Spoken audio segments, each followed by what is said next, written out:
ษตรปลูกน้องลี่ล่าสุดนี่ปลูกน้องลี่เนี่ยน้ำนับปริมด้วยคนทางนะเนี่ยปลาพี่น้องมันก็นี่ตัวอาหารนะพี่น้องอุดมสมบูรณ์โพดแล้วอาหารนะมันก็นี่ขี้กระเดือนนี่วะขี้กระเดือนนี่นะนี่เดี๋ยวว่าเนี่ยเป็นพวงเป็นพันผู้ใดนี่อย่า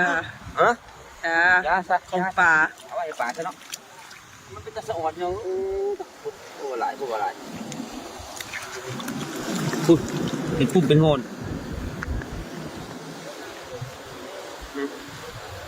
เสียงน้ำคนน่ะซ้ำเอาบุญก็มาเอาบุญแล้วเอาบุญน้ำท่วมเอาบุ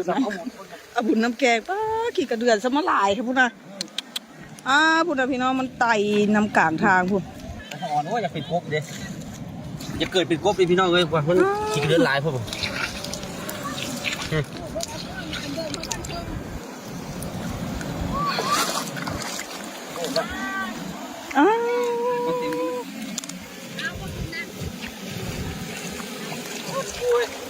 จะเกิดเป็นกบเลยล่าป้าตัวนี้แหงเงาพี่สำคัญ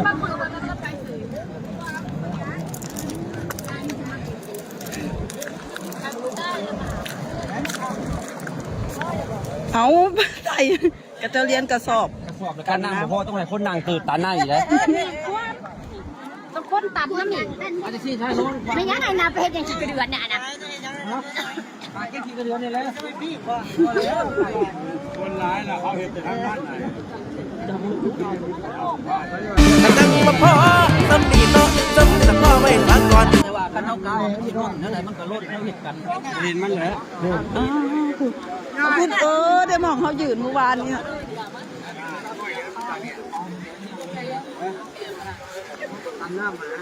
น้องทหารก็จะมา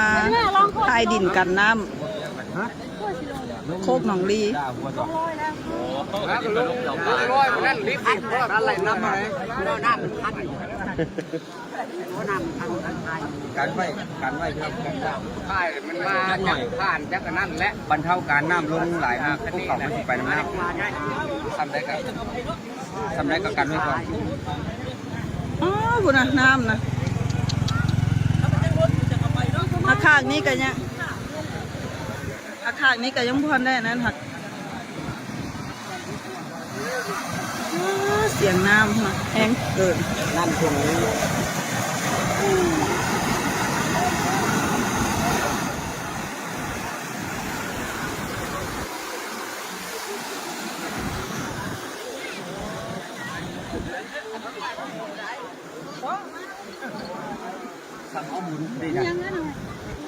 การน้ำมีทั้งปกสมาปกนป้องกันน้ำได้ลูกน้ำได้งูสิงบ่คุณคนได้งูสิงคุณถงงูสิงเด้อโอกาส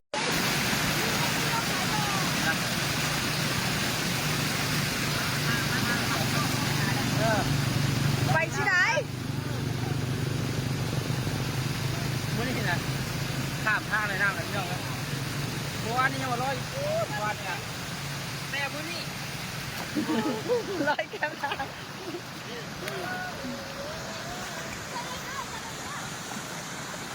ำนี่ไหลมานี่มันออกจากหนองอะไรมันออกจากหนองมามุดเอา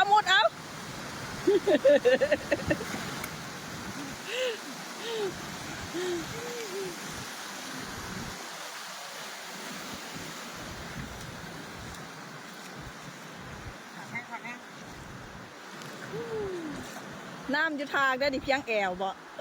น้ำเลยแบบลูกเป็นน้ำเลยเป็นน้ำเจ้ากระเบิงดูนี่ผู้น้ำนะนี่จะน้ำยุบย่อพูดนะส่งเฮียใส่เชิงดูส่งเฮียนั่นส่งเฮีย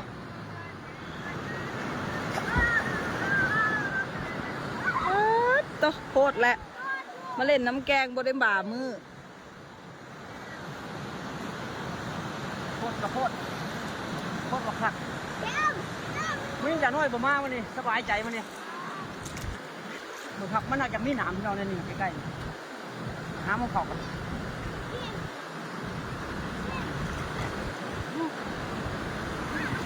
ร้อยข้ามทางเลยดู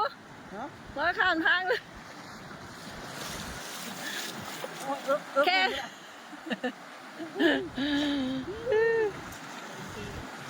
โอ้กระเจ้า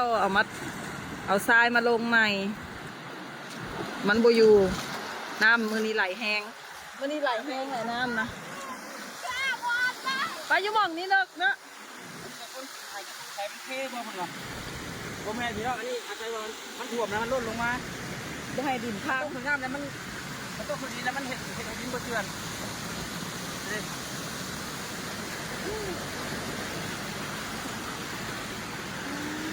โทษว่าเนาะนอนเล่นนั่งเล่นเนาะบ่ได้เอาไปย่านตายน้ำเลยคนถามโกนเพิ่นมันขัด ตัวนั้นแห้งเปล่าวะขาดได้เป็นแห้งก่อน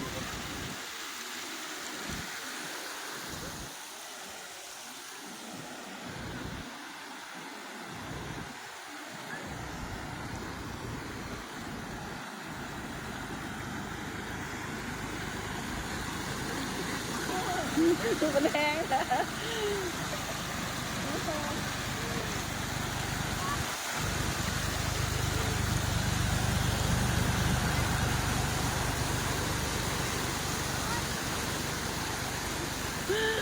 มพระอาจารย์คนบุญนี่เนี่ยตามพระอาจารย์คนบุญนี่เนี่ย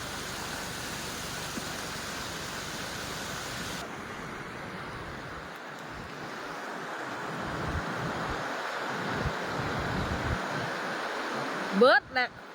ป้าเข้านั่นน่ะ เลิกอ่ะ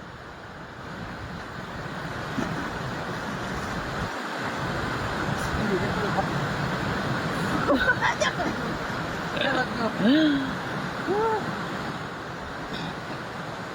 ธรรมดาคนก็หลายเลยพี่น้องไม่ได้จะว่าคนขับไปเบิ่งพูดจะเบิ่งเหตุการณ์คนตกน้ำธรรมดาอยู่นี่หลาย แม่นเลยเดี๋ยวเพิ่นก็เอาทรายมาทอกอันเตรียมเมียนอยู่นี่เด้เพื่อสิให้อันกันน้ำอีก มันบ่พอเพิ่นก็เจ้าไปอันนั้นเบิดเนาะไปเบิ่งคนตกน้ำอยู่หนองลี อันนี้ก็จะให้กลับไปอัปเดตเด้อคนตกน้ำเด้อ ฮะ โอเค